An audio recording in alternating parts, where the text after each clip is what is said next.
Good morning friends, कैसे हो? आज हम पढ़ने वाले हैं इंग्लिश ग्रामर का lesson number 14, future tense. Future tense यानी भविष्य काल। हमने लेसन नंबर 13 में क्या देखा था? Present tense and past tense.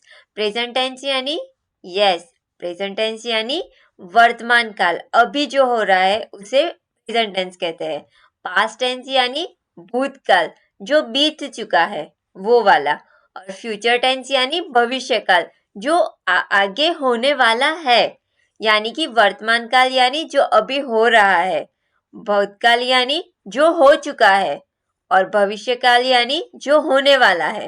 तो आज हम जो भी सेंटेंसेस भविष्य काल में होने वाले वैसे सेंटेंस बोले उसे फ्यूचर टेंस सेंटेंसेस कहते हैं। ओके, अब हम उसके बारे में डिटेल में देखेंगे। There are 4 forms in future tense. अभी फ्यूचर टेंस में भी 4 फॉर्म्स होते हैं। एक सिंपल फ्यूचर टेंस। अभी सिंपल फ्यूचर टेंस क्या है? Simple future tense is really only used to write about action, situations or events that will happen at some time from now। यानी कि अभी से कुछ समय के बाद शुरू होने वाली जो घटना है वो सिंपल फ्यूचर टेंस है। के एग्जाम्पल है, I will go to the store and pick up the groceries। Okay. Future continuous tense यानी हम ऐसी कोई चीज के बारे में बात करें जो फ्यूचर में घटने वाली है और वो घट रही है, उस तरीके से। It describe a continuous action that is happening sometime in future। ठीक है। For example, I will be taking I will be taking to your teacher tomorrow। कल मैं आपको टीचर के पास लेके जाने वाली हूँ, तो ये चीज होने वाली है, तो इसलिए इसे फ्यूचर कंटिन्यूअस टेंस कहेंगे। ओके। नेक्स्ट है फ्यूचर परफेक्ट टेंस। अभी वो कैसे होता है? Future perfect tense talks about an action that will have been completed at some point in the future. ठीक है। फ्यूचर में कोई एक चीज जो घटना शुरू होगी वो घटना पूरी हो चुकी है, उसे फ्यूचर परफेक्ट टेंस कहते हैं। For example, I will have read I will have read 2 more chapters in my textbook by dinner। इस तरीके के जो सेंटेंस होते हैं वो फ्यूचर परफेक्ट टेंस कहलाते हैं। और लास्ट है future perfect continuous tense. It uses an ongoing action that you will be enacting for a duration of time, it will be completed in the future। ऐसा उसका example, we will have been riding in the car for 8 hours when we reach my grandma's house. ये हो गया future perfect continuous tense. तो इस तरीके के sentence होते हैं। हमें यहाँ पे सिंपल फ्यूचर टेंस ही पढ़ना है हमें। ठीक है। The future tense is use talk about action that are expected to take place in the future। और उसमें हम क्या ऐड करते हैं?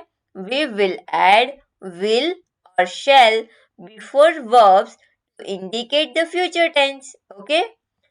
I will visit Sikkim next summer। Sarika will return your pencil box in the evening। Future में हो रहा है नेक्स्ट समर, यानी अगला समर आएगा तब, और जब शाम होगी तब तुम्हें सारिका तुम्हारी पेंसिल बॉक्स दे देगी। ठीक है। तो ये सारी चीजें फ्यूचर में हो रही है, इसीलिए हम वहां पे फ्यूचर टेंस का यूज करेंगे। और यहाँ पे विल और शेल दो चीज है। अभी विल कहाँ पे यूज करना है और शेल कहाँ पे यूज करना है उसके बारे में हम देखते हैं। एज अ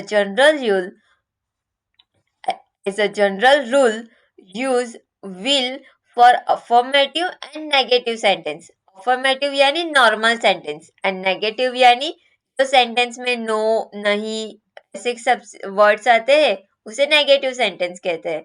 यानी मैम मैंने तो होमवर्क नहीं किया है वो नेगेटिव सेंटेंस है, और मैंने होमवर्क किया है वो अफर्मेटिव सेंटेंस कहलाएगा। ठीक है।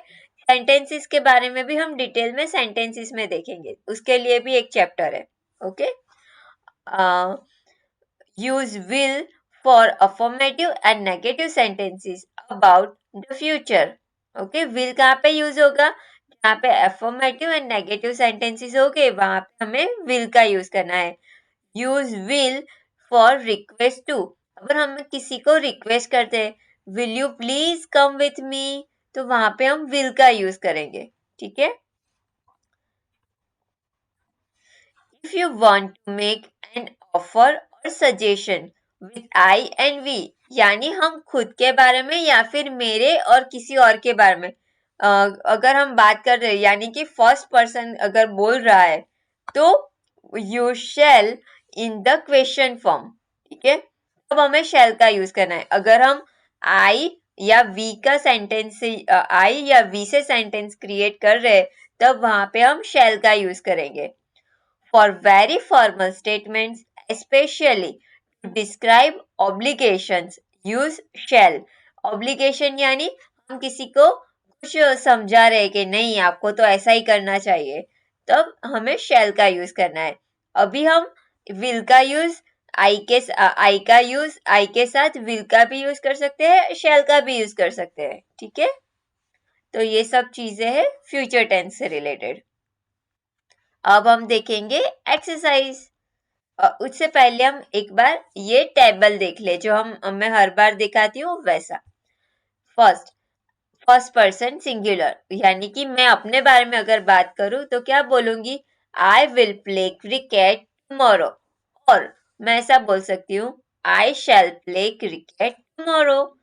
आई और वी के साथ विल और शैल दोनों में से कुछ भी आ सकता है. बाकी सारे सेंटेंस में विल, सिर्फ विल ही आएगा, शैल नहीं आएगा. ओके.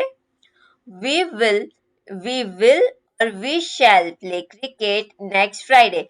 यहाँ पे आप देख रहे होगे, यहाँ पे टुमारो, ये पे next Friday, next month, next week, next year, next Monday, tomorrow, next quarter. ये सब चीजें फ्यूचर में होने वाली है, अभी नहीं हो रही है. नेक्स्ट यानी अगले महीने, अगले साल, अगले मंडे, अगले फ्राइडे, अगले हफ्ते. टुमारो यानी कल. तो ये सारी चीजें, ऐसे वर्ड्स होते हैं तो हमें पता चल जाता है कि जो सेंटेंस हमें दिया गया है वो फ्यूचर टेंस में है. ठीक है. और हमें क्या लिखना है? विल और शैल के साथ वर्ब रूट लिखना है. यानी कि हमें ऐसा नहीं करना है कि अगर he she it, third person singular है, ही शी इट, उसके साथ हम जम्प्स लिखेंगे या प्लेज लिखेंगे. नहीं, हम हर एक के साथ सिर्फ वर्ब रूट ही लिखेंगे. Okay. Next, you will play cricket next month और you will play cricket next week. फिर थर्ड पर्सन, अगर ये बात कर रहे हम, he will play cricket next year, वो नेक्स्ट ईयर क्रिकेट खेलेगा. या फिर हम लिख सकते हैं Partha will play cricket next year. ये सारी चीजें होती है will. ही शी इट भी अगर हम यूज कर रहे हैं तो उसके साथ भी हमें वर्ब का रूट ही यूज करना है. ओके. उसके पीछे एस या ईएस या ईडी कुछ भी नहीं लगाना है. Next, she will play cricket next Monday और से स्तुति will play cricket next Monday. It will jump on the roof tomorrow, वो कल जंप करेगा रूफ के ऊपर. और लिखें monkey will jump on the roof tomorrow. हमें सिर्फ याद रखना है will का यूज हर एक जगह पे हो सकता है, लेकिन shall का यूज I and we के साथ ही होता है. और उन सभी के साथ हमें जो वर्ब है उसका रूट ही लिखना है, यानी कि वर्ब का वही एक्चुअल फॉर्म ही लिखना है. They will play cricket next quarter. और हम लिख सकते हैं पार्थ एंड स्तुति will play cricket next Monday और मंकीज विल जंप टुमारो. तो इस तरीके से ये सारे सेंटेंस क्रिएट होते हैं. ओके.